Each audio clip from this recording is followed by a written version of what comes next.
I'm starting to reach the conclusion that there is nothing in this world, or few things in this world, more terrifying than religious sensitivities. And when you combine religious sensitivities with mob mentality, you have a toxic, toxic mix.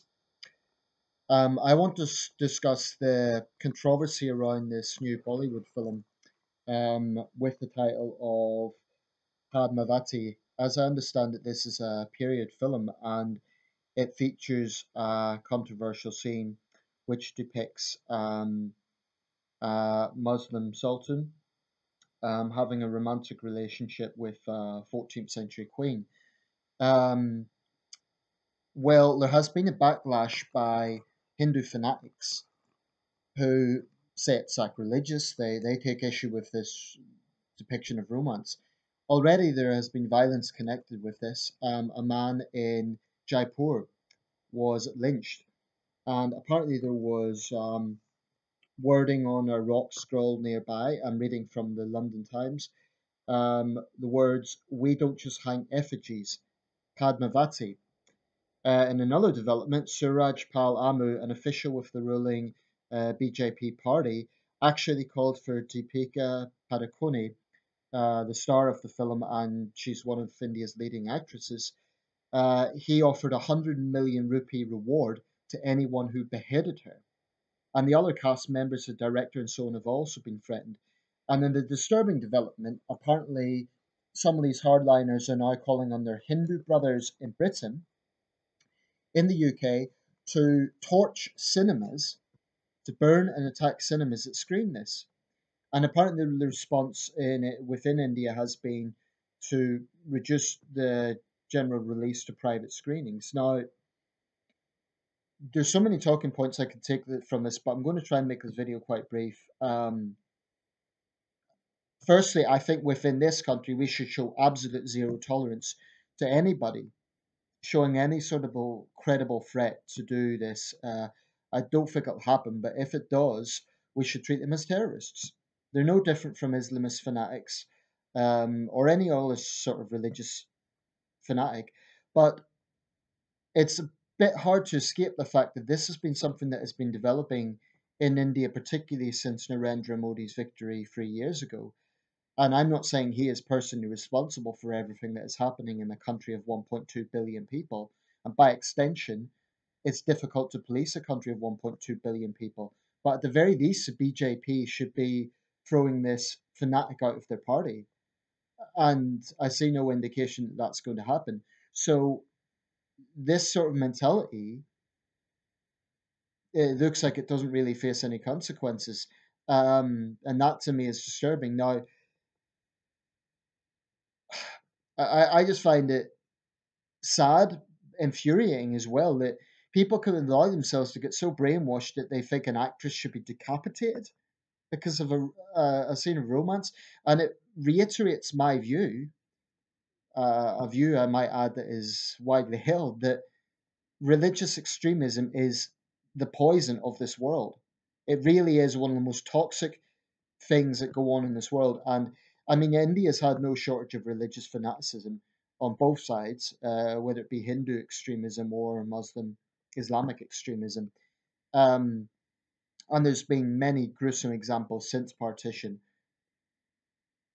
But I just I can't even comprehend the mindset that goes on behind this.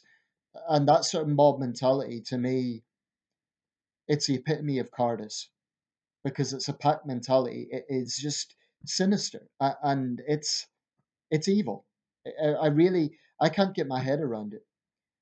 This isn't unique to India, but I think it is particularly disturbing in India. There was a newspaper columnist who actually said that if something doesn't happen soon, this is going to become India's Taliban problem.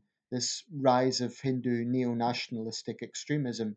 There have been reports of Muslims who've been accused of selling beef being massacred. This is a real scourge, and in my opinion, it really holds India back. India likes to boast about being the world's biggest democracy, but religious fanaticism is a very, very, very real problem in India in a way that you simply don't see in China. And I'm making that analogy because of the two big Asian giants. I'm a Democrat. I certainly communism has plenty of points of valid criticism, but one thing you can't say about China, it doesn't have the problem with religious extremism that India seems to have. And there are many, many intelligent, open-minded Indians who know this is a problem. But unless examples are made of these people, then I don't think anything's going to change. And I totally respect that in a country of 1.2 billion people, it isn't easy to police that. But something has to be done about this because it seems to be getting out of hand. And this film just seems to be the latest example of it. But it does happen in other parts of the world. Yesterday, there were violent protests in Islamabad against a politician accused of blasphemy. And of course, there was that atrocity in Egypt, the worst in modern times. Possibly, probably ISIS, possibly their answer to being defeated in Syria and Iraq by saying, we are still here, we're still a presence. They targeted the Sufis because they see the Sufis as apostates. Um, at least 300 people dead, the worst atrocity in modern Egypt's history. So these three examples, by no means unique, but it shows that religious fanaticism. I still believe that pan Islamism is more widespread than either Christian extremism or Hindu extremism or Jewish or Buddhist extremism. But the fact that they're actually calling on Hindus in the UK to act on this and target cinemas, that should be seen as incitement to terrorism, and anyone who does act on it should be treated like a terrorist. I also believe it's extremely important that cinema chains don't pander to this fanaticism.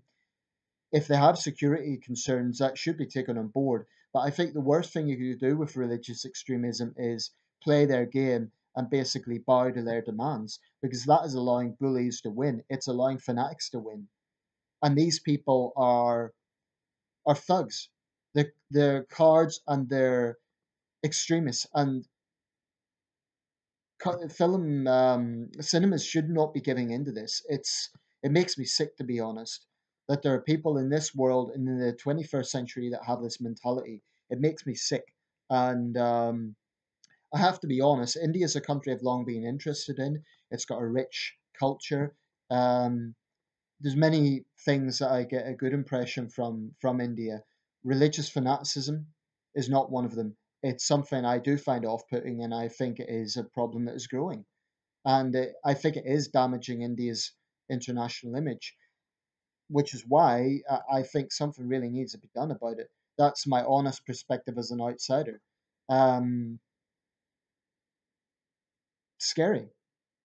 It's scary. Now, of course, I am contemplating the fact that there are millions of Indians who will see this film and not care about it. But if you even have, even if it's a minority of people who are making these threats, the fact that this is happening in a country that has a space program, it's such a polar opposite of, um, it's holding India back, and it's utterly sinister that this is taking hold.